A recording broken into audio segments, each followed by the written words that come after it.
बोलो सतगुरुदेव की जय हो। बंदी छोड़ सतगुरु रामपाल जी महाराज जी की जय हो। परमात्मा की सभी प्यारी आत्माओं को दास का सत साहेब। पुण्यात्माओं, एक समय सतलोक आश्रम बरवाला में 10 वर्षों से भक्ति कर रहे एक सारनामी भगत ने सतगुरु रामपाल जी महाराज जी से कहा कि गुरुजी, गांव वाले मुझे सरपंच बनाना चाहते हैं। पुण्यात्माओं, परमात्मा कहते हैं, इंद्र दा राज कागदा बिष्टा ना भोगा इंद्राणी नू। जिसको परमात्मा की सतलोक जाने की जो चाह, उसके सुख से परिचित हो गया, तो वो कहते हैं इंद्र स्वर्ग का राज भी काग की बीट के तुल्य है हमारे लिए। हमने नहीं चाहिए आग लगे इस राज को।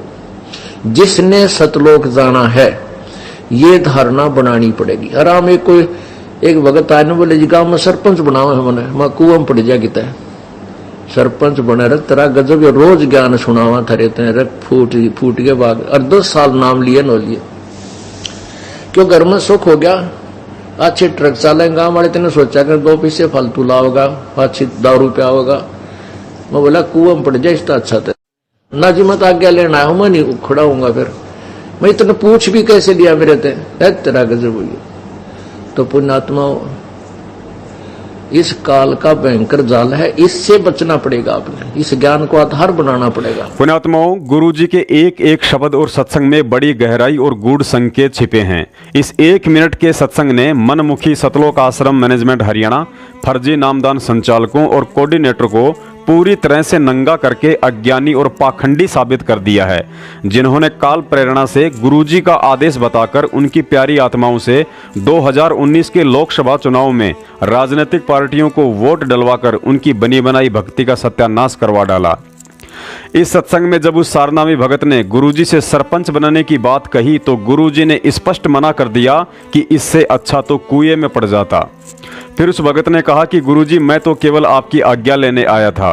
तो गुरुजी ने कहा कि तूने मेरे से पूछ भी कैसे लिया? 10 साल से इतना ज्ञान सुनने के बाद भी तूने ये कैसे सोच लिया कि गुरुजी मुझे सरपंच बनाकर राजनीति में जाने का आदेश दे सकते हैं? पुण्यात्माओं, समझदार भगत को संकेत ही काफी होता है। अब आप स्वयं निर्णय कर लेना कि सतलोक आश्रम मैनेजमेंट हरियाणा के पीछे चलकर आप नरक के रास्ते पर जा रहे हो या सतलोक के। आज का ये वीडियो एक भगत के लिए मुर्दे में प्राण डालने जैसा है, क्योंकि यह वीडियो विशेष तौर से सतगुरु रामपाल जी महाराज जी द्वारा बताई गई यथार्थ भक्ति विधि और मर्यादाओं को लेकर बनाया गया है। क्योंकि जो सतलोक आश्रम मैनेजमेंट हरियाणा नामदान संचालक कोऑर्डिनेटर और गुरुजी के कलयुगी परिवार वाले जब स्वयं ही भक्ति मर्यादाओं से दूर होकर मनमाना आचरण कर रहे हैं, तो भला उन भोली आत्माओं को कहां से सही रास्ता दिखा देंगे जो जाने अनजाने में फर्जी नामदान केंद्र से नाम दीक्षा ले रहे हैं। सतलोक आश्रम बरवाला में सतगुरु रामपाल जी महाराज जी के छोटे भाई महेंद्र ने अपने आप को सेकंड सतगुरु समझते हुए मनमुखी रूप से आश्रम के मुख्य गेट के पास एक कमरे में बैठकर भक्तों की शंकाओं का समाधान करने का ठेका ले रखा था। जबकि गुरुजी हमेशा सत्संगों में हमें संकेत किया करते थे कि बच्चों, यदि आपके मन में कोई शंका उत्पन्न होती है तो उसका एक ही समाधान है कि आप लगातार ध्यान से सत्संग सुनते रहिए। आपकी हर शंकाओं का समाधान सत्संग से ही निकल कर आएगा। उन्होंने कभी भी संगत में ये नहीं कहा कि मैंने आपकी शंकाओं के समाधान के लिए मेरे छोटे भाई महेंद्र को मेन गेट के पास एक कमरे में एसी लगाकर बैठा रखा है। सुनिए यह अनमोल सत्संग, जिसमें गुरुजी ने शंका समाधान के लिए ध्यान से सत्संग सुनकर ज्ञान को आधार बनाने के लिए ही कहा है, वरना ये भी कह सकते थे कि मेन गेट के पास मेरा भाई बैठता है, सत्संग समाप्ति के बाद उससे अपने शंकाओं का समाधान करवा लिया करो। तो क्या बताते हैं कि जेता अंजन आंजिए चश्मों में चमकंत। आप पुण्यात्माओं, सत्संग के दौरान आपका एकाग्रचित होना चाहिए कि किस शब्द इस दास के मुख से निकले हैं। इनमें प्रत्येक के अंदर बहुत बड़ा रहस्य और आपके काम की बातें होती हैं।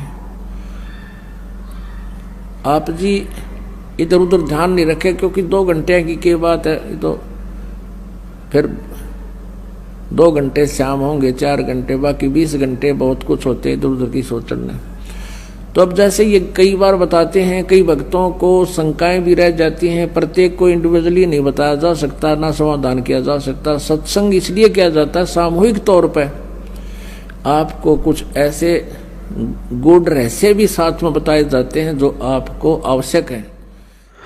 पुण्यात्माओं, सत भक्ति की यथार्थ विधि या तो सतगुरु स्वयं ही बताता है या फिर ध्यान से सुने जाएं तो उनके सत्संगों से ही पता चलता है कि भक्ति के विषय में शिष्य के लिए गुरु की तरफ से क्या आदेश व निर्देश होते हैं। आज 2014 के बाद मनमुखी सतलोक आश्रम मैनेजमेंट हरियाणा के फर्जी नामदान केंद्रों से जुड़े भगत भाई बहनों के साथ सबसे बड़ी समस्या यही है कि उन्हें ना ही तो सही तरीके से भक्ति विधि के विषय में बताया जाता है और ना ही मर्यादाओं के विषय में। उन्हें नाम दीक्षा देकर सबसे पहले यही गुट्टी पिलाई जाती है कि अब आपको दूसरा मंत्र सतनाम लेने के लिए 4 हाजिरी इशार की करनी पड़ेंगी, 2100 रुपये की ज्योति और 15,000 रुपये का पाठ करवाना होता है। महीने में आपको कम से कम 5 पुस्तकों की सेवा करनी है। ट्रू वीडियो चैनल पर पवन दास के वीडियो मत देखना, नहीं तो नाम खंड हो जाएगा और आपको फिर से नाम लेने के लिए 4 हाजिरी हिसार की लगानी पड़ेंगी। आज जितने भी लोग, चाहे वे सतलोक आश्रम मैनेजमेंट हरियाणा वाले हों, चाहे उनके पीछे लगे हुए कोऑर्डिनेटर या नामदान संचालक हों, उनकी दुर्बुद्धि का मुख्य कारण यही है कि उन्होंने इस भक्ति मार्ग में गुरुजी द्वारा बताई गई विधि से भक्ति कम और अपनी मनमानियां अधिक की हैं, जिसका नतीजा यह निकला कि काल ने उनके सिर पर बैठकर गुरु को भगवान नहीं मानने दिया। मेरा विश्वास है जो भी भगत भाई बहन सतगुरु रामपाल जी महाराज जी द्वारा बताई गई विधि से भक्ति करने लग जाएगा, उसके बाद उसे अलग ही आत्मिक शांति का अनुभव होगा। फिर उसे ना ही तो नामखंड का भय रहेगा और ना ही इशार के चक्कर काटने पड़ेंगे, ना ही मूर्खों की तरह जगह जगह जाकर रक्तदान करना पड़ेगा और ना ही देहदान, ना ही उसे गुरुजी के आने तक कहीं पाठ के पैसे जमा करवाने की जरूरत पड़ेगी और ना ही किसी कोऑर्डिनेटर और नामदान संचालक की गुलामी की। उसे यह भी पता चल जाएगा कि संत रामपाल जी महाराज जी का भगत होकर इस भक्ति मार्ग में यदि किसी को बैसाखियों अर्थात कोऑर्डिनेटर, नामदान संचालक या गुरुजी के कलयुगी परिवार वालों की आवश्यकता महसूस होती है तो वह भगत नहीं बल्कि अपंग व्यक्ति है। आइए अब जानते हैं सतगुरु रामपाल जी महाराज जी द्वारा बताई गई यथार्थ भक्ति विधि के विषय में।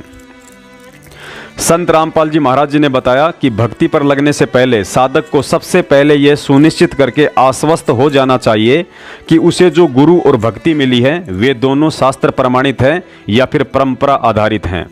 संत रामपाल जी महाराज जी ने जो भक्ति बताई है उस भक्ति में दुनिया का कोई भी धर्मशास्त्र और मंडलेश्वर सुई के नोक जितनी खोट निकालने में भी सक्षम नहीं है। इसके उलट दुनिया भर के सभी धर्मशास्त्रों को खोलकर संत रामपाल जी महाराज जी ने यह दिखा भी दिया और साबित भी कर दिया कि आज की तारीख में इस पूरे विश्व में कोई भी ऐसा धर्मगुरु नहीं है जो भगत समाज को सुई के नोक जितनी भी शास्त्र प्रमाणित और सत्य साधना करवा रहा हो या उसे स्वयं कोई ज्ञान हो। बाकी महिमा की भूख में कालग्रास के लिए करोड़ 2 करोड़ चेले बनाकर अपने आप को संत महंत मंडलेश्वर और शंकराचार्य समझ बैठे बच्चों की तो बात ही छोड़ दीजिए। ध्यान रहे, जिस पंथ का प्रवर्तक और उसकी भक्ति जितनी अधिक सत्य होगी उस पंथ को मिटाने और उस पंथ से जुड़ी आत्माओं को परमात्मा से दूर करने के लिए काल भगवान के द्वारा अपने दूतों में प्रेरणा करके पाखंड भी उतना ही अधिक फैलाने की कोशिश की जाएगी। लेकिन भक्ति में पाखंड और पाखंडियों से बचने व लड़ने के विषय में परमात्मा ने एक विधि बताई है कि बज्रबान की बोऊ बाड़ी सतगुरु संत जीत है राड़ी। अर्थात एक भगत के लिए परमात्मा का तत्व ज्ञान वज्रबान रूपी हथियार के समान होता है और सतगुरु का सच्चा भगत उस तत्व ज्ञान को आधार बनाकर इस राड़ी अर्थात काल के फसाद से लड़कर अपनी जीत हासिल कर लेता है। आज का वीडियो देखने के बाद यदि आप इस वीडियो में सतगुरु रामपाल जी महाराज जी द्वारा बताई गई यथार्थ भक्ति विधि से भक्ति कर रहे हैं या इस विधि से भक्ति करने लग गए तो पहली बात तो यह कि आपको कभी कोई भक्ति मार्ग से भ्रमित कर ही नहीं सकता और यदि फिर भी सामने वाले का दाव लग गया तो यकीन मानिए इस भक्ति की शक्ति के आगे उसे अंत में झुकना ही पड़ेगा। नंबर 1, दंडवत प्रणाम। गुरुजी ने एक वाणी में बताया कि आधीनी के पास है पूर्ण ब्रह्म दयाल, मान बड़ाई मारियो बेअदबी सिरकाल। अर्थात भक्ति चाहे काललोक की हो या सतलोक की, यदि साधक में आधीनी नहीं है तो चाहे कितना ही दानी या ज्ञानी क्यों ना हो मोक्ष का अधिकारी नहीं बन पाता है। गुरुजी ने रावण का उदाहरण देकर यही समझाया कि आप रावण जैसी भक्ति कभी नहीं कर सकते जिसने अपने 10 शीश काटकर अपने इष्ट शंकर जी के चरणों में समर्पित कर दिए थे। लेकिन अहंकार ने अंत में उसे नरक का रास्ता दिखा ही दिया। साथ ही गुरुजी ने बताया कि भक्ति मार्ग में अहंकार और भगवान का खड़ा एक्सीडेंट है और इस अहंकार को समाप्त करवाने के लिए गुरुजी हमसे दंडवत प्रणाम करवाते हैं ताकि हमारे अंदर आदीनी और विनम्रता आए। आज 70% संगत उस विधि से दंडवत प्रणाम नहीं कर रही है जिस विधि से सतगुरु रामपाल जी महाराज जी ने स्वयं करके दिखाया है और हमें करने के निर्देश दिए हैं। दंडवत प्रणाम करने की सही विधि सन 2013 में सतगुरु रामपाल जी महाराज जी ने अपने कर कमलों से लिखी यथार्थ भक्तिबोध पुस्तक के पेज नंबर 13 पर लिखकर समझाया है।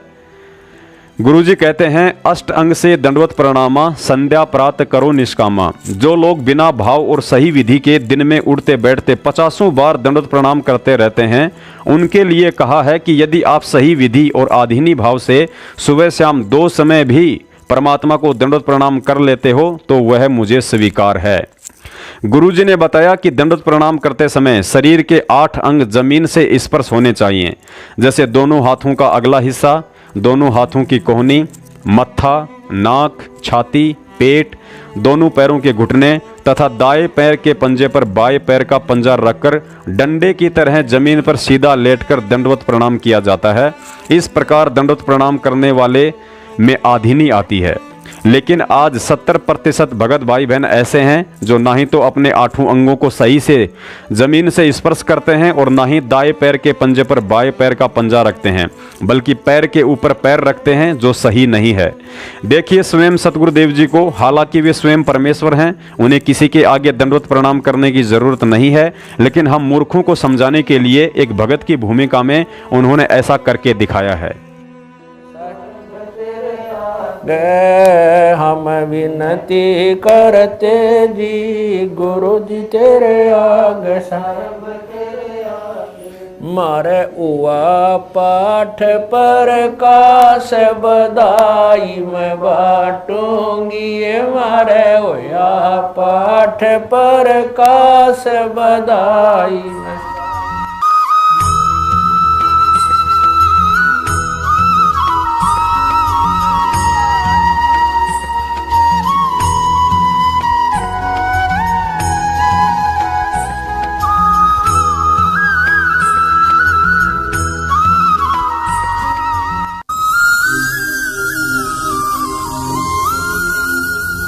दंडवत प्रणाम, अब ये एक यज्ञ होती है, प्रणाम यज्ञ 5 यज्ञों में से एक है। अब दंडवत करने का उद्देश्य क्या है कि इस अहंकार रूपी राक्षस को खत्म करें, और वो तरह हुआ नहीं, और फिर नो का नो बीज उग गया। परमात्मा कहते हैं, जय गोपाल दंडवत कर और पैरा पड़ प्रणाम, दुआ करो दिल पाक से, असला असल इस्लाम। वैसे तो चाहे तुम कुछ भी करते रहो, जय गोपाल कुछ नाम लेते रहो, और वैसे भी दंडवत प्रणाम, पैरा पड़ प्रणाम। अगर हृदय से विनम्रता से आपके अंदर विनम्रता नहीं है, वह कोई लाभ नहीं। पर दुआ करो दिल पाक से, दंडवत प्रणाम करके दुआ करो दिल पाक से, पवित्र हृदय से विनम्रता से दंडवत प्रणाम करो। अब आपको यहां प्रणाम करवाने का उद्देश्य है कि इस अहंकार रूपी राक्षस का नाश हो। यह सबसे बड़ा शत्रु है भगवान के बारे में।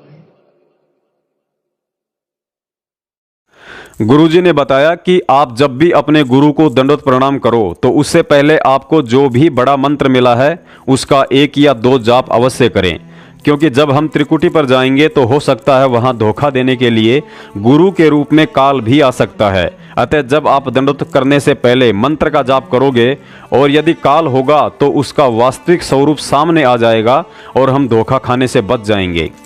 8 अंग जमीन से स्पर्श करने का मतलब यह नहीं है कि मिट्टी से स्पर्श करना है। दंडवत यदि आप जमीन पर कपड़ा बिछाकर करते हैं तो आपके 8 अंग उस कपड़े से स्पर्श होने चाहिए। यदि आप ट्रेन की सीट या पलंग आदि पर करते हैं तो उस वस्तु से स्पर्श होने चाहिए।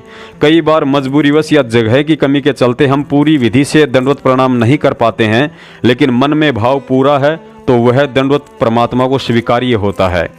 गर्भावस्था में माता बहनें दंडवत नहीं कर पाती हैं, लेकिन मन में दंडवत प्रणाम करने का भाव है तो वह दंडवत प्रणाम परमात्मा को स्वीकार्य होता है।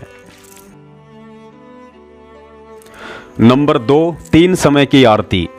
संत रामपाल जी महाराज जी से नाम दीक्षा लेने के बाद 90% भक्तों को शुरुआती 5-6 महीने तक जो आत्मिक सुख शांति का अनुभव होता है वह बाद में धीरे धीरे लुप्त हो जाता है, क्योंकि 5-6 महीने तक हम किसी कोऑर्डिनेटर, सारनामी भगत या संत रामपाल जी महाराज जी के परिवार व रिश्तेदारों से दूर ही रहते हैं। लेकिन हम जैसे ही इन लोगों के संपर्क में आना शुरू कर देते हैं, उसी समय से हम गुरुजी द्वारा बताई गई विधि से भक्ति कम और इन लोगों के मनमाने आचरण के शिकार अधिक होने लग जाते हैं। जब कोई भगत इन कोऑर्डिनेटर, नामदान संचालक या किसी सारनामी भगत के घर पर जाता है और देखता है कि जब उनके घर में आरती चलती है तो कोई चाय बना रहा होता है, तो कोई बाथरूम में बैठा होता है, तो कोई आरती के साथ साथ आपस में बातें भी करते रहते हैं, उस सारनामी परिवार का यह नज़ारा देखकर वह नया नया नाम उपदेशी भगत सोचता है कि मैं तो यूं ही फालतू में सुबह शाम आरती में बैठकर अपना समय बर्बाद करता हूं। जब यह सारनामी परिवार आरती के साथ साथ अपने सारे कामकाज कर सकता है तो मैं क्यों नहीं कर सकता। ये लोग तो 10 साल से गुरुजी की शरण में हैं, इनको तो मेरे से अधिक ज्ञान है, ये जो कर रहे हैं वह ठीक ही होगा। और उसी दिन से ऐसा सोचकर वह व्यक्ति भक्ति में शॉर्टकट अपनाने लग जाता है और इसी तरह धीरे धीरे देखा देखी में यह आग सब जगह फैल जाती है। गुरुजी कहते हैं, जिन हरि जैसा सुमरिया ताको तैसा लाभ, ओसा प्यास न भाग ही जब लग धसे न आब। अर्थात उसके बाद उस भगत को वैसा और उतना ही लाभ मिलना शुरू हो जाता है जिस मनमानी विधि से वह अपने से बड़े भक्तों को देखकर उनके जैसी भक्ति करता है। फिर कोई छोटी मोटी परेशानी आने पर अज्ञानता के चलते उसे भक्ति और भगवान में दोष दिखाई देने लग जाते हैं। जब एक व्यक्ति संत रामपाल जी महाराज जी से नाम दीक्षा लेता है तो उसे 3 समय की आरती के लिए एक छोटी सी पुस्तिका दी जाती है जिसे भक्ति बोध के नाम से जाना जाता है। इस भक्ति बोध के पेज नंबर 7 पर प्रार्थना नाम का चैप्टर है। पुण्यात्माओं, विचार करने की बात है, सारी सृष्टि का मालिक समर्थ कबीर साहब सतगुरु रूप में हम 2 कौड़ी के तुच्छ जीवों से प्रार्थना करते हुए कह रहे हैं कि सर्व परमात्मा सतगुरु प्रेमी आत्माओं से प्रार्थना है कि महाराज कबीर साहिब व गरीबदास जी की वाणी से यह नित्य नियम का गुटका आपके लिए छपवाया गया है ताकि शुद्धि पूर्वक नित्य पाठ करके आत्मा का कल्याण कर सकें। बंदी छोड़ कबीर साहिब व गरीबदास जी महाराज की वाणी में यह विशेषता है कि इसके नित्य पाठ से आत्मा में दुष्कर्म त्यागने व भगवान चिंतन की शक्ति आती है। बंदी छोड़ कबीर साहिब व गरीबदास महाराज की वाणी स्वयं सिद्ध है। इसके नित्य पाठ से ज्ञान यज्ञ का लाभ होता है। जिस प्रकार किसी व्यक्ति को सर्प काट ले और वह मूर्छित हो जाए तो गारड़ू सर्प काटने का आध्यात्मिक इलाज करने वाला व्यक्ति कुछ मंत्र पढ़ता है, कुछ समय में वह मूर्छित व्यक्ति होश में आ जाता है तथा जीवित हो जाता है। ठीक इसी प्रकार आत्मा पर दुष्कर्मों का विष चढ़ा हुआ है जिससे आत्मा काम क्रोध मोह वश होकर मूर्छित पड़ी है, जो वाणी का पाठ करने से होश में आ जाती है। फिर परमात्मा का ध्यान, सुमरण, प्रभु गुणगान, गुरु धारण करके काल जाल से मुक्त हो जाती है। कुछ रोग भी वाणी के पाठ से कट जाते हैं। यदि पूर्ण संत से नाम लेकर विश्वास करके नित्य पाठ किए जाएं तो परिवार में सुख, धनवृद्धि व कुछ कार्य सिद्धि भी नाम जाप तथा वाणी के पाठ से होते हैं। क्योंकि यह ज्ञान यज्ञ है, यह निश्चय कर माने। परंतु पूर्ण मुक्ति के लिए पूर्ण गुरु की तलाश करें तथा नाम लेकर गुरु वचन में चलें और अपना जीवन सफल करें। नित्य पाठ का अर्थ यह है कि जो वाणी सतगुरु वचन में लिखा है उस पर अमल करना है, उसी प्रकार अपनी रहनी व करनी करें।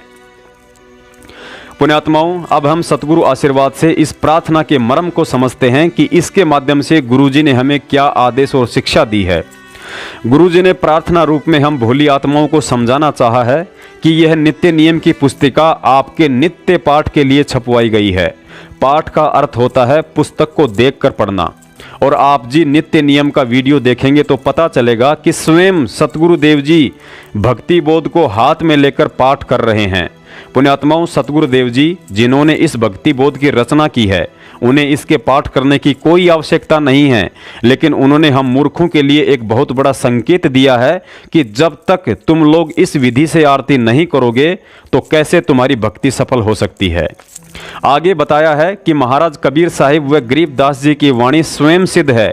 इसके नित्य पाठ करने से परिवार में सुख शांति व कुछ रोग भी स्वतः ही कट जाते हैं। पुण्यात्माओं, ध्यान रहे, मजबूरी की बात अलग है, लेकिन जो भगत भाई बहन जानबूझकर खाली मोबाइल में आरती चलाकर गटर में जाकर बैठ जाते हैं या आरती के समय इधर उधर की बातों में लग जाते हैं, उन्हें ना ही तो रोग कटने वाले हैं और ना ही कोई शांति मिलने वाली है। यदि फिर भी किसी को मिल रही है तो समझ लीजिए यह शांति आपको वर्तमान की भक्ति से नहीं बल्कि पहले की संचित भक्ति से मिल रही है, जो एक दिन समाप्त होनी है। पुण्यात्माओं, विधिवत तरीके से तीनों समय की आरती करने वाले साधक को ना ही तो अंतर्यामी गुरुजी तक अपनी प्रार्थना पहुंचाने के लिए किसी कोऑर्डिनेटर की जरूरत पड़ेगी और ना ही गुरुजी के कलयुगी परिवार वालों की चमचागिरी करने की, क्योंकि जब हम सुबह के नित्य नियम का पाठ करेंगे तो अथ सर्वलक्षणा ग्रंथ में गुरुजी से रोजाना वे सभी आवश्यक वस्तुएं मांग लेते हैं जिनकी हमें भक्ति मार्ग में जरूरत पड़ती है। उसके बाद एक शिष्य को अपने गुरु से और कुछ भी मांगने की आवश्यकता नहीं रह जाती है। सर्वलक्षण ग्रंथ ग्रीव उत्तम कुल करता रे दे द्वादश भूषण संग रूप धर्म दे दया करे ज्ञान बद सत्संग श्री संतोष विवेक दे लक्ष्मण दया भव भक्ति वैराग दे नाम निरातन सारे योग युक्ति जगदीश से दे सूक्ष्म ध्यान दयाल। ठीक इसी तरह जब हम संध्या आरती का विधिवत तरीके से पाठ करते हैं तो हम अपनी जाने अनजाने में की गई दैनिक और जन्म जन्मांतरों की सभी गलतियों व पाप कर्मों की रोजाना समायाचना करते हैं। और जब तक हम समायाचना नहीं करेंगे तो हमारे पाप कर्म कैसे हल्के हो सकते हैं। अतः किसी दिन अचानक दुखों का पहाड़ टूटने के कारण गुरुजी के आगे रोने से बेहतर है कि हम रोज संध्या आरती करके उनसे समायाचना मांगते रहें, ताकि किसी दिन अचानक गिरने वाले दुखों के पहाड़ से बचा जा सके। मेरे अवगुण किए तो बहुत किए अर्थ न मानी हार भावे बंदा बख्श दियो भावे गर्दन तार मेरे अवगुण मेरे पाप जी बख्शो गरीब नवाज जो मैं पूत कपूत हूँ गौर पिता को लाज फिर मैं अपराधी जन्म का नक्शक बड़े विकार तुम दाता दुख बंधना मेरी करो समार गुण किए घनेरे फिर भी भले बुरे हम तेरे गुण किए घनेरे फिर भी भले बुरे हम तेरे दास को जान कर पट नादान ओ नादान मोहे बरस दियो अविनाशी दास को जान कर पट नादान ओ नादान मोहे बख्श दियो अविनाशी मेरे गुरु देव भगवान भगवान दियो काट काट की फांस। गुरुजी ने सुबह के नित्य नियम का सही समय सूर्य उदय से 1 घंटा पहले, जिसे ब्रह्म मुहूर्त कहा जाता है, उसे बताया है और अपनी वाणी में भी कहा है कि ब्रह्म मुहूर्त सूरत नगरी सुन सरोवर नाता इस पर भी का पार नहीं तेरे सकल कर्म कट जाता। अर्थात ब्रह्म मुहूर्त में की गई भक्ति अर्थात नित्य नियम या मंत्रों के जाप का विशेष लाभ मिलता है। ब्रह्म मुहूर्त में की गई साधना को सबसे बड़ी पर भी बताया है, जिससे जीव के शीघ्र ही सकल कर्म कट जाते हैं। ब्रह्म मुहूर्त सूरत नगरी सुन सरोवर नाता या पर भी का पार नहीं रे सकल कर्म कट जाता। सुरत नरत मन पवन बंद कर मेरे दंड चढ़ जाता। सहस कमल दल फूल रहे हैं अमी महारस खाता। जहां अलख निरंजन जोगी बैठा जहां से रहा न भाता। गरीबदास पारंग प्राण है वो शंख कमल खिल जाता। पुण्यात्माओं, इसके अलावा गुरुजी ने बताया कि किसी कारणवश यदि आप समय अभाव के चलते बैठकर पाठ आरती नहीं कर सकते हैं, जैसे सुबह सुबह माता बहनों को स्कूल के लिए बच्चों का खाना बनाना, उन्हें तैयार करना आदि कई तरह के काम होते हैं, उसके लिए गुरुजी ने बताया कि जब आप घरेलू कार्य करते हो तो परमात्मा की आरती स्पीकर में या मोबाइल में लगा दीजिए तथा साथ में अपना काम भी करते रहिए, लेकिन ध्यान परमात्मा की वाणी में रखिए। ध्यान रहे, ये विधि केवल उन्हीं आत्माओं के लिए है जो समय निकाल पाने में मजबूर हैं। यदि आपके पास समय है और फिर भी आप बैठकर आरती नहीं करते हैं तो आप परमात्मा के दोषी हैं। नंबर 3, प्रथम मंत्र के विषय में। नाम दीक्षा के समय भक्ति बोध के साथ गुरुजी हमें एक मंत्र कार्ड देते हैं जिसके आगे पीछे 7 मंत्र लिखे होते हैं। उसके विषय में गुरुजी ने बताया कि इसकी कम से कम प्रतिदिन एक माला अर्थात 108 मंत्र अवश्य करने हैं। यदि अधिक करते हैं तो आप जल्दी ही भक्ति के धनी बनते हो। इसके विषय में गुरुजी ने यह भी बताया है कि आप प्रथम मंत्र का मानसिक जाप भी कर सकते हो और बोलकर भी जाप कर सकते हो, लाभ समान ही बताया है। कुछ भगत भाइयों को शंका रहती है कि यदि प्रथम मंत्र करने बैठ गए तो पूरे 108 मंत्र करने जरूरी होते हैं, उससे पहले नहीं उठ सकते हैं, लेकिन गुरुजी ने बताया कि ऐसी कोई बाध्यता नहीं है, यह आपकी मर्जी और समय के ऊपर निर्भर करता है। यदि आप फ्री हैं तो 108 मंत्र को लगातार भी कर सकते हैं, अन्यथा आप इसे चाहो जितने पार्ट में कर सकते हो, लेकिन जब भी करो और जितने भी मंत्र करो उसे ध्यान लगाकर अवश्य करो।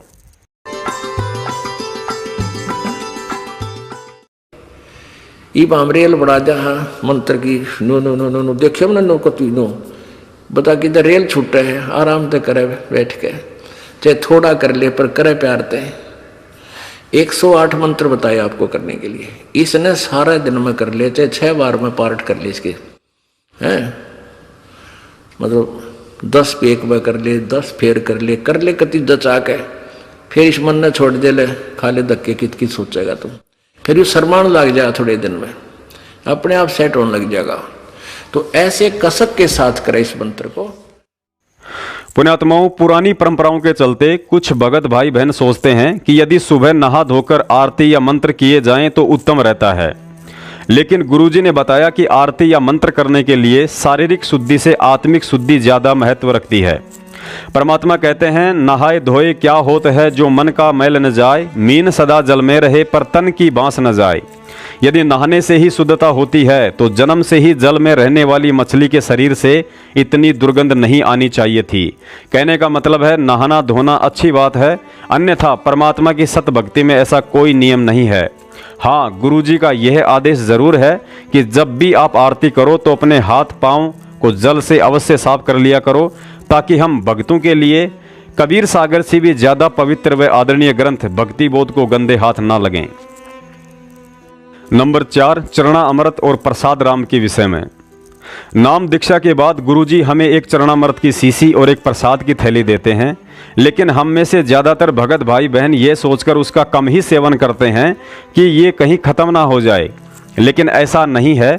जिस प्रकार गुरुजी ने हमें प्रतिदिन पाठ करने के लिए आरती दी है, ठीक उसी तरह चरणामृत और प्रसाद दिया है जिसका हमें नित्य सेवन करना है। भक्ति बोध के पेज नंबर 23 पर गुरु चरणामृत के महात्म्य में गुरुजी ने लिखा है कि कोटिक तीर्थ सब कर आवे, गुरु चरणाफल तुरंत ही पावे, चरणामृत कदाचित पावे, 84 कटे लोक सिंधावे। अर्थात चरणामृत का सेवन करने से लक 84 से छुटकारा मिलता है और सतलोक की प्राप्ति होती है। गुरुजी ने चरणामृत, प्रसाद और रक्षा सूत्र बढ़ाने की एक विधि बता रखी है। आप 1, 2 या 5 लीटर की बोतल में शुद्ध पानी भरकर उसमें एक ढक्कन या एक बूंद भी चरणामृत की डाल देते हैं तो वह सारा का सारा जल चरणामृत बन जाता है। उसके बाद सुबह के नित्य नियम के उपरांत नाम उपदेशी भगत उसमें से आधा कप चरणामृत निकालकर गुरुजी को दंडवत प्रणाम करके प्रतिदिन सेवन करें, और 15 दिन या महीने भर बाद में जब उस बोतल में चरणामृत खत्म होने वाला हो तो उससे पहले ही उस 5 लीटर की बोतल को शुद्ध जल डालकर दोबारा भर लें, अर्थात उसमें दोबारा से गुरुजी द्वारा दी गई शीशी वाला चरणामृत डालने की जरूरत नहीं है। ठीक इसी तरह प्रसाद के साथ करना है। सुबह, दोपहर और संध्या आरती के बाद स्वयं भी थोड़ा थोड़ा प्रसाद लें और अन्य उपदेशी को भी दें। आप बाजार से 1 किलो मखाना प्रसाद लेकर आ जाएं, उसमें गुरुजी द्वारा दिए गए प्रसाद के 8-10 दाने डालकर एक डब्बे में भर लें और जब वह ख़त्म होने वाला हो तो बाज़ार से 1 किलो मखाना लेकर उस डिब्बे में पुनः डाल दें। इस प्रकार आपको बार बार गुरुजी द्वारा दिया गया प्रसाद डालने की ज़रूरत नहीं पड़ेगी। यही स्थिति रक्षा सूत्र की है। गुरुजी ने आपको जो रक्षा सूत्र दिया है, उस रक्षा सूत्र से आप जी बाजार से एक लाल धागे की मोली या कलावा लेकर उससे टच कर लें। गुरुजी के आदेश व वचन अनुसार ऐसा करने से वह सारा का सारा कलावा रक्षा सूत्र बन जाता है। अर्थात आपको चरणामृत, रक्षा सूत्र और प्रसाद के लिए किसी पर भी निर्भर नहीं रहना है। कई भक्तों को शंका रहती है कि गुरुजी द्वारा दिया गया रक्षा सूत्र, लॉकेट, चरणामृत और प्रसाद किसी अनुपदेशी को देना है या नहीं। वैसे तो गुरुजी ने यह सामग्री किसी अनुपदेशी को देने से मना की है, लेकिन यदि कोई आत्मा ज्ञान समझकर अन्य पूजा पाठ को त्याग कर गुरुजी द्वारा दी गई भक्ति अर्थात घर में परमात्मा का दरबार लगाकर 3 समय की आरती, देसी घी का दीपक और मर्यादा में रहकर भक्ति का संकल्प करता है तो निसंकोच उसे यह सामग्री दी जा सकती है। उपदेशी माता बहनें अपने 3 साल से छोटे बच्चों को गुरुजी का चरणामृत, प्रसाद और रक्षा सूत्र बांध सकती हैं। यदि बच्चा 3 साल से अधिक उम्र का है तो उसे यह सामग्री गुरुजी से भक्ति का संकल्प करवाकर ही दें। नंबर 5, ज्योति हवन के विषय में। घर में दरबार साहिब के आगे ज्योति जलाने के विषय में गुरुजी के आदेश एक भगत की आर्थिक स्थिति के अनुसार हैं। गुरुजी का प्रतिदिन 100 ग्राम गाय या भैंस के घी से रुई की खड़ी बत्ती के साथ ज्योति हवन करने का आदेश है। 100 ग्राम घी का मतलब 24 घंटे ज्योत जलती रहती है। लेकिन यदि किसी भगत भाई की आर्थिक स्थिति कमजोर है तो वह कम से कम सुबह के नित्य नियम और शाम को संध्या आरती के समय तक अवश्य ज्योति जलाए। अर्थात कम से कम सुबह शाम 1-1 घंटे अवश्य दीपक जलाए। कुछ भगत भाई बहन ऐसे भी हैं जो अपने परिवार के विरोध के चलते या कुछ भगत भाई बहन अपने व्यापार के सिलसिले में बाहर आते जाते रहते हैं तो उनकी मजबूरी होती है कि दीपक नहीं जला सकते हैं। सतलोक आश्रम बरवाला में ऐसे भक्तों के लिए गुरुजी ने ज्योति हवन की व्यवस्था कर रखी थी। अर्थात ऐसे भगत बरवाला आश्रम में गुरुजी के कर कमलों में दर्शनों के समय 500 रुपये दिया करते थे। फिर गुरुजी उनके नाम से 1.25 किलो घी की ज्योति जलाया करते थे। लेकिन वर्तमान में मेरठ के अलावा ऐसी कोई व्यवस्था कहीं नहीं है। हालांकि मनमुखी सतलोक आश्रम मैनेजमेंट के ठगों ने दिल्ली के मुंडका में ऐसा ड्रामा जरूर कर रखा है, लेकिन आप सब परिचित हैं कि आपका वह ज्योति और पाठ के नाम पर दिया गया पैसा कब राजनीति और आरक्षण में लगा दिया जाए आपको भी पता नहीं चलेगा। आपको तो उस समय पता चलेगा जब कुपात्रों को दिए गए दान के कर्म के कांटे चुभने शुरू होंगे, लेकिन तब तक बहुत देर हो चुकी होगी। मेरठ में पिछले 4 वर्षों से हर महीने के दूसरे रविवार को सत्संग होता है, जहां किसी भी भगत भाई बहन से पाठ, ज्योति, दान या 10वां अंश का 1 पैसा ना ही तो आज तक लिया गया है और ना ही लिया जाएगा, क्योंकि पाठ, ज्योति, दान और 10वें अंश का पैसा केवल सतगुरुदेव के हाथों में देने से ही सफल होता है। मेरठ में पिछले 4 साल से परमात्मा के दरबार में लगातार 20 किलो के पात्र में देसी घी की ज्योति प्रज्वलित हो रही है। वहां केवल वे भगत भाई भी घी डाल सकते हैं जो किसी मजबूरीवश अपने घर पर ज्योति नहीं जला पाते हैं, ताकि उनका वहां हवन यज्ञ होता रहे। नंबर 6, अन्नदेव की आरती के विषय में। उसके बाद गुरुजी ने हमें अन्नदेव की आरती दी है, जो भक्ति का ही एक हिस्सा है। गुरुजी का आदेश है कि खाना खाने से पहले और खाना खाने के बाद अन्नदेव की आरती अवश्य करनी चाहिए, चाहे मन ही मन करें या बोलकर कर लीजिए। अन्नदेव की आरती भक्ति बोध के पेज नंबर 66 पर लिखी हुई है। प्रतिदिन देखकर करते रहने से कुछ ही दिनों में दोनों आरतियां याद हो जाती हैं। अन्नदेव की आरती के प्रत्येक श्लोक में भगत को एक कथा का पुण्य मिलता है। इसके अलावा अन्नदेव की आरती के 2 मुख्य कारण और होते हैं। प्रथम तो यह है कि भोग लगाकर हम परमात्मा का धन्यवाद करते हैं कि उन्हीं की रजा से हमें इस काल लोक में रोटी के टुकड़े खाने को मिल रहे हैं, वरना जो गलती हमने सतलोक में की थी उसकी सजा तो इतनी भयंकर है कि हमें यहाँ पानी भी नसीब नहीं होना चाहिए था। अतः अन्नदेव की आरती करके हम परमात्मा का धन्यवाद करते हैं। दूसरा कारण यह है कि हम जिस गंदे लोक में रहते हैं यहाँ की हर वस्तु गंदी है, लेकिन परमात्मा को भोग लगाने और अन्नदेव की आरती करने के बाद यदि भोजन में कुछ दोष हुआ तो वह दूषित भोजन भी उसी तरह अमृत बन जाता है जैसे मीराबाई के हाथ में जहर का प्याला अमृत बन गया था। नंबर 7, सतनाम और सारनाम के विषय में। सतनाम और सारनाम के विषय में दास विशेषकर उन सभी पुण्यात्माओं से प्रार्थना करना चाहेगा जिन्होंने बरवाला कांड 2014 के बाद मनमुखी सतलोक आश्रम मैनेजमेंट हरियाणा के द्वारा गांव-गांव और शहर-शहर में खोले गए फर्जी नामदान केंद्रों से नाम ले चुकी हैं। क्योंकि उन सभी आत्माओं को सतनाम के लिए यही कहा जाता है कि हिसार की 4 तारीख कर लो, उसके बाद सतनाम दिया जाएगा। और जो आत्माएं 2014 से पहले नाम दीक्षित हैं, उन्हें भी यही पाठ पढ़ाया जाता है कि आप अपने अपने नाम दीक्षा फार्म नामदान केंद्रों पर जमा करवा दो, उसके बाद आप सभी को सार नाम दिया जाएगा। पुण्यात्माओं, यह सतनाम और सारनाम कोई आलू टमाटर नहीं है जो हिसार के 4 चक्कर काटते ही मिल जाएगा, बल्कि इस दुनिया की सबसे अनमोल और कीमती वस्तु है। सतनाम और सारनाम केवल उसी आत्मा को दिया जाता है जो उस नाम के योग्य हो जाती है, लेकिन फर्जी नामदान संचालकों के द्वारा तो 4 हाजिरी का नियम बनाकर इस नाम की गुणवत्ता और महत्वता को मिट्टी में मिलाया जा रहा है। जब तक आप मर्यादा में रहते हुए प्रथम मंत्र की भक्ति पूरी नहीं कर लेते हैं, तब तक आप सतनाम के लायक नहीं बनते हैं, और जब तक आप सतनाम की भक्ति पूरी नहीं कर लेते हैं, तब तक आप सारनाम के लायक नहीं बनते हैं। और आपके प्रथम मंत्र और सतनाम की भक्ति आदि है या पूरी हो चुकी है, इसका आकलन करने में स्वयं सतगुरु रामपाल जी महाराज जी के अलावा इस सृष्टि में अन्य कोई भी सक्षम नहीं है। गुरु जी ने तो यहाँ तक संकेत दे दिया है, यदि आप सतनाम और सारनाम लेने में जल्दबाजी करते हो और मैंने दे भी दिया तो वह काम नहीं करेगा, चाहे उसे जपते रहना। यही कारण है कि आज सतलोक आश्रम मैनेजमेंट के गुंडों का, गुरु जी के कलयुगी परिवार वालों का तथा बड़े बड़े समझे जाने वाले मायाधारी लोगों का ना ही तो सतनाम काम कर रहा है और ना ही सारनाम। फिर इन भक्ति के फकीरों से लिया हुआ सतनाम और सारनाम आपके ऊपर कैसे काम कर सकता है? यकीन नहीं है तो सुन लीजिए गुरु जी के मुख कमल से। ये जो सारनाम प्राप्ति के लिए पुण्यात्मा आते हैं, ये एक नकल ना बनावें कि उसने मिल गया मुझे नहीं मिला। इस तरह इस मार्ग में नहीं चलेगा, आप बिछुड़ जाओगे। अब सतनाम क्या है? 2 अक्षर का है जो आपको दे रखा है। जैसे धन धन सतगुरु सच्चा सौदा वाले 3 नाम देते हैं, अकाल मूर्त, सब स्वरूपी राम, सतपुरुष। अब ये तो ऐसे है जैसे अकाल मूर्त भी, अकाल माने जिसका कभी मृत्यु ना होए, और मूर्त माने साकार परमात्मा, उस मूर्त का कभी अंत ना होए, साकार परमात्मा, अविनाशी परमात्मा। और सतपुरुष, सत माने अविनाशी, पुरुष माने प्रभु, सतपुरुष अविनाशी परमात्मा। शब्द स्वरूपी राम, शब्द खंड नहीं होता, यानी अविनाशी रूप परमात्मा, वो भी अविनाशी भगवान। तो इन तीनों का अर्थ एक ही है। जैसे जल पानी नीर, जल पानी नीर करते रहो, इससे क्या लाभ होगा? वो जल मिले कैसे, वो सतपुरुष मिले कैसे, अकाल मूर्त मिले कैसे? वो उसका प्रोसीजर न्यारा है। जैसे हैंड पंप लगाना पड़ता है जल प्राप्ति के लिए, तो सतनाम का 2 अक्षर का काम तो बोकी मारने का और पाइप नीचे ले जाने का, इतना समझो।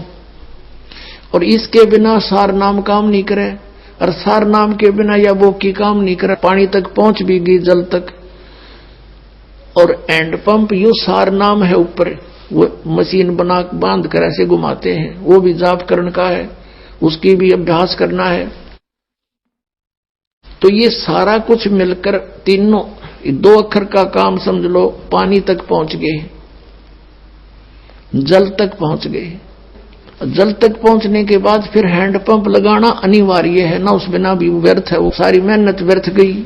और हैंड पंप उस समय लगेगा जब आपका वो पाइप जल तक पहुंच चुका होगा, उससे पहले लगाया नहीं जा सकता। तो जितनी आप साधना करते रहोगे मर्यादा में रहकर, तब आप उस निकट पहुंचोगे, उस स्थान पे जहां जल है। और फिर ये सारनाम एक हैंड पंप, ऊपर मशीन बांधनी है, वो तो बहुत बाद की बातें हैं। और जब तक वो नहीं होगी, कोई कहता लगा दे मशीन मेरे ना हैंड पंप के, मिस्त्री मना करेगा कि अभी जल तक पहुंचा नहीं है, तो मूर्ख होगा जो नु कहा तो लगा दे मेरा हैंड पंप, देखी जाएगी। फिर क्या देखेगा? उसमें घुमाया जाना, उसको कुछ भी नहीं आना उसमें। तो पुण्यात्मा, जब ये दास उचित समझेगा कि आप कि इस 2 मंत्र के अक्षर की कमाई पूरी होगी है, तभी सार नाम दिया जाएगा, तभी वो काम करेगा। वैसे दे भी दूंगा तो झप्पे जाइए, कोई लाभ नहीं। तो इसमें जल्दी नहीं मचावे। आपके लिए है यू दास ने और क्या काम करना। यूनिवर्सिटी खोल ली है तो सर्टिफिकेट भी, डिग्री भी आपको देनी ही देनी है, पर जो फेल हो गया उसने क्यों कर देंगे? तो पास होने योग्य प्रयत्न करो और सबको मिलेगा। भी क्या कोई बात, 2 दिन पीछे मिल जाएगा। पुण्यात्माओं, अब अपना आंकलन आप स्वयं ही कर लेना कि 2014 बरवाला कांड के बाद सतलोक आश्रम मैनेजमेंट हरियाणा के झांसे में आकर कभी राजनीति करके, कभी आरक्षण में टांग फंसाकर, तो कभी पाठ और ज्योति के नाम पर लुटकर उन्हीं भक्तों ने अपनी भक्ति और धन गंवाया है जो गुरुजी द्वारा बताई गई उपरोक्त विधि से भक्ति नहीं कर रहे थे। और जो भगत भाई बहन गुरुजी द्वारा बताई गई विधि से भक्ति कर रहे थे वे राजनीति और आरक्षण की बिरानी आग में जलने से दूर ही रहे हैं। परमात्मा कहते हैं, जो बच्चा गऊ की नज़र में यूं साई को संत, भक्तों के पीछे फिरे वो भक्त वत्सल भगवंत। अर्थात भगवान केवल अपने उन्हीं बच्चों के साथ साई की तरह रहता है जो उनके द्वारा बताई गई मर्यादित विधि से भक्ति मार्ग पर चलते रहते हैं। कबीर साहिब जी की एक वाणी है, 5 पहर धंधे गया, 3 पहर गया सोए, 1 पहर हरि नाम बिना तेरी मुक्ति कहाँ से होए। आज की तारीख में इस दुनिया में संत रामपाल जी महाराज जी और उनके द्वारा चलाए गए यथार्थ 13वें कबीर पंथ के अलावा एक भी ऐसा पंथ या संत आपको दुनिया में कहीं नजर नहीं आएगा जो इस वाणी के अनुसार 1 पहर यानी 3 घंटे की भक्ति साधना करवा रहा हो। पुण्यात्माओं, ऐसे ऐसे अनमोल उदाहरण देखकर आपका विश्वास दृढ़ हो जाना चाहिए कि हमारा सामाजिक और आध्यात्मिक जीवन सुरक्षित हाथों में है। कबीर 5 पहर धंधे गया और 3 पहर रया सोए, 1 पैर हरि ना भजा फिर मुक्ति कहाँ से होए। 8 पहर 24 घंटे को 8 पहर में, पहले 8 पहर होती थी 24 घंटे की। अब परमात्मा कहते हैं तो 1 पैर में 8, 1 पैर में 3 घंटे हो गए। तो परमात्मा कबीर जी ये बताना चाहते हैं कि 3 पैर तन धंधा करया 15 घंटे, 5 पैर तो 3 पैर तो सो गया, यानी 1 दिन रात टोटल पूरा कर दिया। और 1 पैर हरि ना बजा, 3 घंटे भी भगवान को नहीं दिए तूने। 5 पैर धंधे गया, 3 पैर गया सो हुए, 1 पैर हरि ना जप्यो मुक्ति कहाँ से हुई। यानी टोटल 3 घंटे परमात्मा ने बता दिए कि पूरे 24 घंटे में 3 घंटे आप भगवान के भजन में अवश्य लगाओ। और उनका ये नहीं है कि स्पेशल एक जगह बैठ के लगा लो, बहुत समय होता अपने पास। जैसे आप जी कोई मजदूरी के लिए जाते हो, घर से वहां तक घंटा 1 लगे, मालिक का सिमरण करता जा, बस में बैठकर जा रहे हो कहीं काम, बस वहां भक्ति करें। खेतों में जा रहे हो, खेतों से घर से लेकर वहां तक जो खूब भक्ति करे, अपना मंत्र ने याद रखे। और बहुत से ऐसे कार्य हैं जो काम करते करते भी हम भगवान की भक्ति कर सकते हैं। जैसे खेत में आली हल जोतता है, हमने देखे पहले ही आली में लक्ष्मी चंद की रागनी गाए जाते, हल भी जोड़े जाते। तो वह भगवान की भक्ति भी करे, कभी आरती करने लग जा, कभी भगवान की वाणी बोलने लग जा, कोई फिल्मी गाने गावा है, कोई और बकवास सोच रहा है। तो इस प्रकार हमने अपना सुमन में 3 घंटे का समय निकालना चाहिए। जैसे सुबह का नित्यनेम पौना घंटा लगता है, 15 मिनट की असुर निकंदन मणि, 1 घंटा तो हो गया। आध 35 मिनट की आरती होती है, 1.5 घंटा, बाकी 1.5 घंटा आपका सिमरण भी हो जाना। सिमरण आध घंटा मंत्र, 1 घंटे का श्वास का सिमरण। तो इतना भी आप कंटिन्यू कर लोगे तो भी आपका बेड़ा पार हो जाएगा। ये सत्कर्म मान ली। पुण्यात्माओं, नाज करो अपने भाग्य पर जो इस कामिक, क्रोधी और लालची दुनिया की भीड़ में सतगुरु ने हमारा हाथ पकड़ लिया है। सच्चा सत्संग मिल गया है, सच्ची भक्ति और मंत्र मिल गए हैं। कहने का मतलब है कि बिल्ली के भाग का छीका टूट गया है। गुरुजी ने बताया कि इस जीव आत्मा का ऐसा दाव असंख्य कल्प युगों के बाद बड़ी मुश्किल से लगता है। हमारा कलयुग की पिछली पीढ़ी में ऐसे समय में जन्म होना जिस समय परमेश्वर सतगुरु रामपाल जी महाराज सशरीर हों। इस समय की महत्वता को शब्दों में बयान करना किसी के लिए भी बेहद मुश्किल है, क्योंकि उपरोक्त विधि से 3 घंटे की मर्यादित भक्ति करने वाली आत्माओं के लिए यह अंतिम मानव जन्म है। और इस बात को गुरुजी के इस सत्संग से ज्यादा दुनिया में कोई नहीं समझा सकता है। कहते हैं जब भी दाव लग जा उसी समय पीछा छुटवा ले। एक बार एक भगत साधना कर रहा था, एक संत पीपल के पेड़ के नीचे बैठ के, और कुछ बहनें जा रही थी। उनसे पूछा, बहनों कहाँ जा रही हो तुम? कहने लगे, एक ऋषि के पास जा रहे हैं और वो भूत भविष्य की सारी जानता है। तो उसने कहा कि मेरे बारे में बहनों पूछ के आना, मेरा मोक्ष कितने जन्म में हो जाएगा? अच्छा भाई पूछ के आवेंगे, तेरी भी पता कराएंगे। तो अपनी बातचीत करके उसने उस ऋषि से कहा, जानने वाले से, कि जी ऐसे ऐसे एक साधक है, उसकी एक प्रार्थना है, उसका मोक्ष कितने दिन में होगा? तो उस भविष्य वक्ता ने बताया कि जितने पीपल के पेड़ के पत्ते हैं इतने जन्मों में उसका मोक्ष होगा। अब उन बहनों ने सोचा, भाई यदि उसको हमने यह बात बता दी तो उसका तो हार्ट अटैक हो जाएगा। वो तो बेचारा इच्छुक है भगवान की जल्दी मोक्ष हो मेरा। तो उन्होंने सोची उसके दूर से चलते हैं। वो दूर से जाने लगी, यानी 5-4 किले दूर से, यानी 1000 फुट की दूरी से दूसरे रास्ते से जा रही थी। वो भाग्या गया उनके पास, कहने लगे, बहनों मेरे बारे में पूछ कर आए तुम?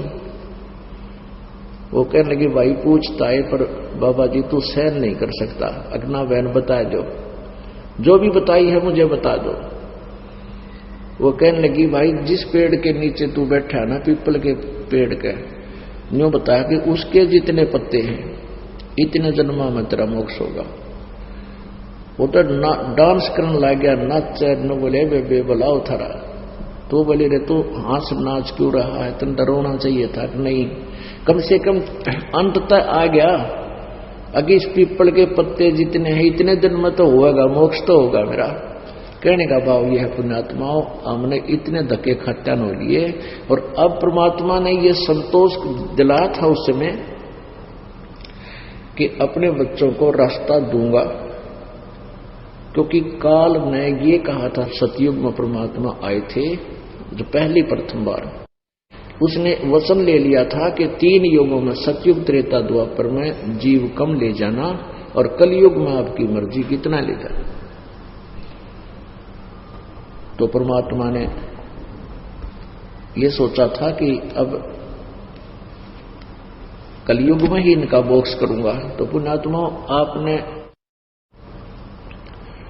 हमने ये इंतजार करना पड़ा कि शुक्र मनाओ कि आपके असंख्यों जन्म होकर अंत वाला जन्म आ लिया, आखिरी पत्ता आ गया, ये लास्ट पत्ता आ लिया पीपल वाला ने, समझ लो।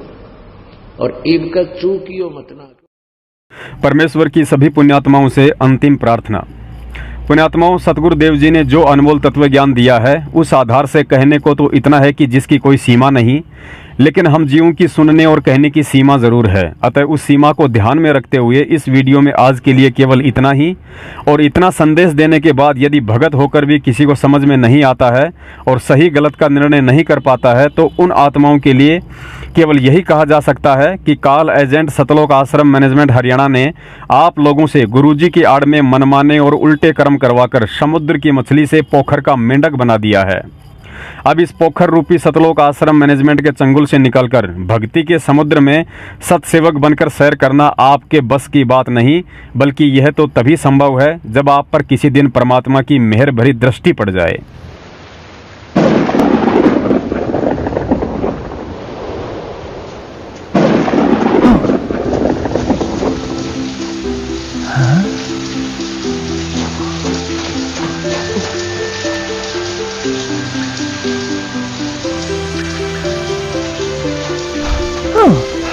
हेलो, तुम यहाँ घूमने आए हो? हाँ भाई, मैं तो बस यहाँ से गुजर रहा था, तभी अचानक बारिश आ गई। अरे परेशान मत हो दोस्त, तुम सही जगह आए हो। मैं तो यहाँ इस तालाब में रहता हूँ, आओ देखो।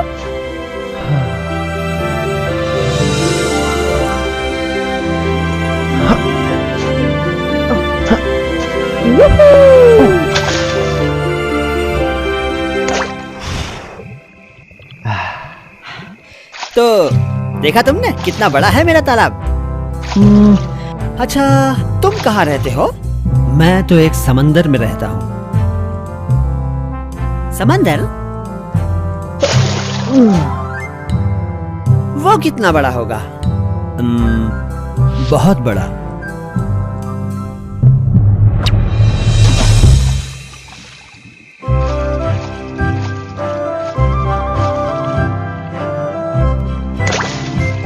क्या तुम्हारा समंदर इतना बड़ा है? नहीं, इससे बड़ा। तो क्या तुम्हारा समंदर इतना बड़ा है? इतना बड़ा? इतना बड़ा?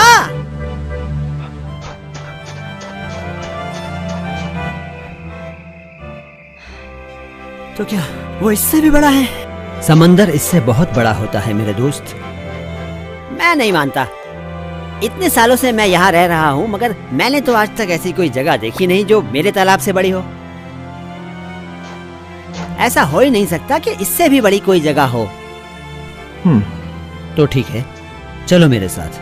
आओ, मैं तुम्हें दिखाता हूँ कि समंदर कैसा होता है।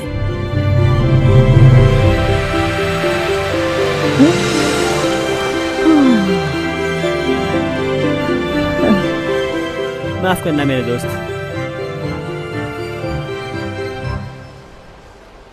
आज तक मैं यही सोचता रहा कि मेरा तालाब सबसे बड़ा है, मगर मुझे अब एहसास हुआ कि मैं गलत था। कहानी का सार यही है कि हम अपनी धारणाओं की दुनिया में एक छोटे तालाब की तरह रहते हैं और सोचते हैं कि इस दुनिया से बेहतर और कुछ नहीं है। जब कोई बताता है कि इसके अलावा एक दूसरी दुनिया भी है, तो उस पर यकीन करना मुश्किल हो जाता है।